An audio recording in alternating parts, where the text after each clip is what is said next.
ತಾಲೂಕಿನಲ್ಲಿಯೇ ಪ್ರಪ್ರಥಮವಾಗಿ ಎಲ್ಲಾ ಸೌಕರ್ಯಗಳನ್ನು ಒಳಗೊಂಡಿರುವ ಅಂಗನವಾಡಿ ಕೇಂದ್ರವೊಂದು ನಿರ್ಮಾಣಗೊಂಡಿದೆ.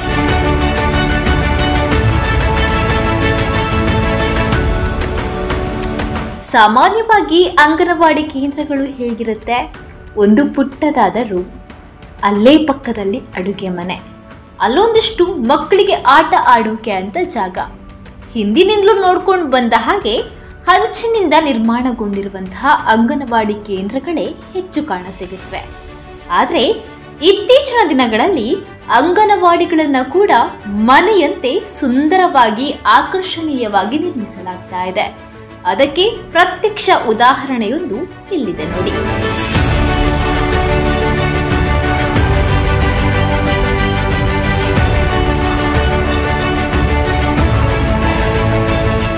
ನೋಡೋಕೆ ಥೇಟ್ ಮನೆಯನ್ನ ಕಂಡಂತೆ ಅನಿಸುತ್ತೆ. ಸುಸಜ್ಜಿತವಾದ ವ್ಯವಸ್ಥೆ, ಆಕರ್ಷಣೀಯವಾದ ಅಡುಗೆ ಮನೆ, ಮಕ್ಕಳಿಗೆ ಬೇಕಾದ ಅವಶ್ಯಕತೆಯ ವ್ಯವಸ್ಥೆ ಎಲ್ಲವೂ ಕೂಡ ಇಲ್ಲೇ ಇದೆ. ಟೈಲ್ಸ್ ಹಾಕಿ ಸ್ಲ್ಯಾಬ್ ನಿರ್ಮಿಸಿ ಅಲ್ಲೊಂದು ವಿಶೇಷವಾದ ವ್ಯವಸ್ಥೆಗಳನ್ನು ಮಾಡಲಾಗಿದೆ. ಹೌದು, ಇಂತಹ ವಿಶೇಷವಾದ ವಿಭಿನ್ನವಾದ ಅಂಗನವಾಡಿ ಕೇಂದ್ರವೊಂದು ನೂತನವಾಗಿ ಕೋಡಿಂಬಾಡಿ ಗ್ರಾಮದ ದಾರಂದ ಕುಕ್ಕುವಿನಲ್ಲಿ ಶುಭಾರಂಭಗೊಂಡಿದೆ.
ಇಡೀ ರಾಜ್ಯದಲ್ಲಿ ಮಕ್ಕಳಿಗೆ ಮತ್ತು ಮಹಿಳೆಯರಿಗೆ ವಿಶೇಷವಾದಂಥ ಗೌರವ ಸಿಗಬೇಕು ಅಂತೇಳಿ ಒಂದಷ್ಟು ಕಾನೂನುಗಳನ್ನು ತರುವಂಥ ಕೆಲಸವನ್ನು ಇವತ್ತು ಸರ್ಕಾರಗಳು ಮಾಡ್ತಾ ಇದೆ.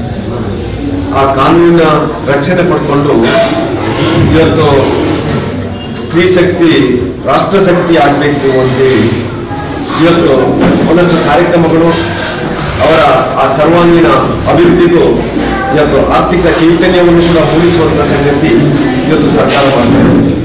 ಅದರ ಜೊತೆಯಲ್ಲಿ ಇವತ್ತು ಒಂದಷ್ಟು ಸಂಘ ಸಂಸ್ಥೆಗಳು, ಸ್ಥಳೀಯಾಡಳಿತ ಸಮಸ್ಯೆಗಳು ಕೂಡ ಇವತ್ತು ಮಕ್ಕಳ ಶ್ರೇಯೋಭಿವೃದ್ಧಿಗೆ ಮತ್ತು ಮಹಿಳೆಯರ ಶ್ರೇಯೋಭಿವೃದ್ಧಿಗೆ ಬೇರೆ ಬೇರೆ ಕಾರ್ಯಕ್ರಮಗಳನ್ನು ಮಾಡಿ ಇವತ್ತು ಸಮಾಜಮುಖಿಯಾಗಿ ಆ ಮಕ್ಕಳು ಇವತ್ತು ಸಮಾಜದ ಮುಖ್ಯವಾಹಿನಿಗೆ ಬರಬೇಕು, ತಾಯಂದಿರು ಸಮಾಜದ ಮುಖ್ಯವಾಹಿನಿಗೆ ಬರಬೇಕು ಅಂತ ಹೇಳಿ ಇವತ್ತು ಹತ್ತಾರು ಕಾರ್ಯಕ್ರಮಗಳನ್ನು ಆಯೋಜನೆ ಮಾಡಿದಾಗ ಆ ಕಾರ್ಯಕ್ರಮಗಳ ಅನುಷ್ಠಾನ ಆಗುವಂಥ ನಮ್ಮ ಗ್ರಾಮಗಳಲ್ಲಿ ಆ ಬೂತಲ್ಲಿ ಎಲ್ಲ ಮಕ್ಕಳಿಗೆ ಶಾಲಾ ಪೂರ್ವ ಶಿಕ್ಷಣ ಸಿಗಬೇಕು, ಮಕ್ಕಳ ತಾಯಂದಿರಿಗೆ ಆ ಸ್ತ್ರೀಯರಿಗೆ ಆರೋಗ್ಯದ ಬಗ್ಗೆ ಮಾಹಿತಿ ಕೊಡಬೇಕು. ಪುತ್ತೂರು ವಿಧಾನಸಭಾ ಕ್ಷೇತ್ರದಲ್ಲಿ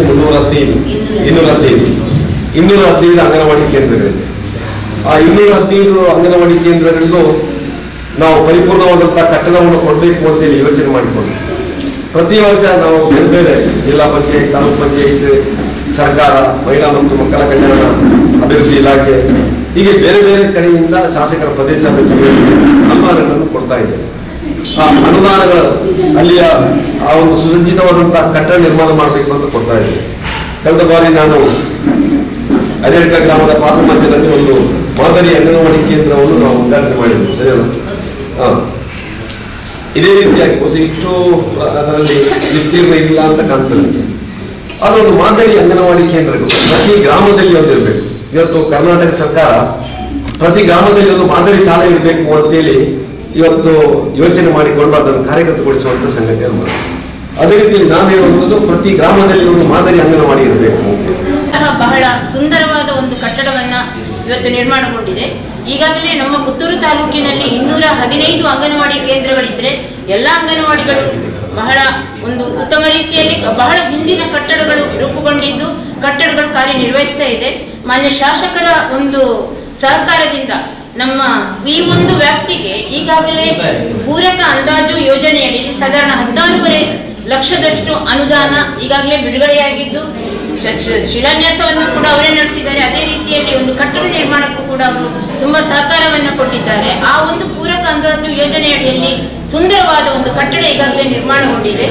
ಈ ಒಂದು ಕಟ್ಟಡದಲ್ಲಿ ನಾವು ನಮ್ಮ ಇಲಾಖೆಯ ಎಲ್ಲ ಒಂದು ಚಟುವಟಿಕೆಗಳನ್ನ ಅಂದ್ರೆ 6 ಸೇವೆ ಹಾಗೂ ಉದ್ದೇಶಗಳನ್ನು ಇಟ್ಟುಕೊಂಡು ಜೊತೆಗೆ ಇಲಾಖೆಯ 10 ಹಲವು ಯೋಜನೆಗಳನ್ನು ಕೂಡ ನಡೆಸಿಕೊಂಡು ಹೋಗ್ಲಿಕ್ಕೆ ಈಗಾಗಲೇ ನಾವು ಅಲ್ಲಿ ಒಂದು ಮೇಲೆ ಒಂದು ಕಟ್ಟಡದಲ್ಲಿ ಅದು ಕೂಡ ಸ್ವಂತ ಕಟ್ಟಡವೇ ಹಿಂದಾಗಿದ್ದು ಬಹಳ ಶಿಥಿಲಾವಸ್ಥೆಯಲ್ಲಿಯೂ ಕೂಡ ಇತ್ತು. ಅದರ ಜೊತೆಗೆ ನಮ್ಮ ಗ್ರಾಮ ಪಂಚಾಯಿತಿಯ ಸರ್ವ ಸದಸ್ಯರು ಈಗಿನವರು ಹಿಂದಿನವರು ಇರ್ಬೋದು, ತಾಲೂಕು ಪಂಚಾಯತ್ ಜಿಲ್ಲಾ ಪಂಚಾಯತ್ ಸದಸ್ಯರುಗಳು ಕೂಡ ಬಹಳಷ್ಟು ಸಹಕಾರವನ್ನು ಕೊಟ್ಟು ಈ ಒಂದು ಕಟ್ಟಡ ಈಗಾಗಲೇ ರೂಪುಗೊಂಡಿದೆ. ಬಹುಶಃ ನಮ್ಮ ಶಾಸಕರನ್ನ ನಾನು ಈ ಸಂದರ್ಭದಲ್ಲಿ ಸ್ಮರಿಸಬೇಕು, ಅಭಿನಂದಿಸಬೇಕು. ಯಾಕೆಂತ ಹೇಳಿದ್ರೆ ಈಗಾಗಲೇ ಮೊನ್ನೆ ತಾನೇ ಕೂಡ ಅತಿ ದುರಸ್ತಿ ಅಂತಲ್ಲ ಮೇಡಮ್, ಯಾವುದು ಕಟ್ಟಡಗಳು ಪುನರುಜ್ಜೀವನಗೊಳ್ಳಬೇಕು, ಯಾವ ಕಟ್ಟಡಗಳಾಗಬೇಕು ಅಂತ ಕೂಡ ನಮ್ಮ ಹತ್ರ ಕೇಳಿಕೊಂಡು ಸಾಧಾರಣ ನಮ್ಮ ನಗರ ಪಂಚಾಯತ್ ವ್ಯಾಪ್ತಿಯಲ್ಲಿ ನಮಗೆ ಬೇರೆ ಅನುದಾನ ಇಲ್ಲ, ಶಾಸಕರೇ ಸಾಕಷ್ಟು ಕೊಟ್ಟಿದ್ದಾರೆ. ಅದೇ ರೀತಿಯಲ್ಲಿ ಗ್ರಾಮಾಂತರಕ್ಕೂ ಕೂಡ ನೆಕ್ಸ್ಟ್ ಮುಂದಿನ ಸಾಲಿನಲ್ಲಿ ಒಂದು 6 ಅಂಗನವಾಡಿಯನ್ನ ಪ್ರಸ್ತಾವನೆ ಅಂದ್ರೆ ಅತಿ ಅಗತ್ಯ ಇರುವಂತದ್ದನ್ನ ನಾವು ಪ್ರಸ್ತಾವನೆಯನ್ನು ಈಗಾಗಲೇ ಅವರಿಗೆ ಕೊಟ್ಟಿದ್ದೇವೆ. ಮುಂದಿನ ದಿನದಲ್ಲಿ ಅದು ಕೂಡ ನಿರ್ಮಾಣಗೊಳ್ಬಹುದು ಅಂತ ನಾನು ತಿಳ್ಕೊಂಡಿದ್ದೇನೆ.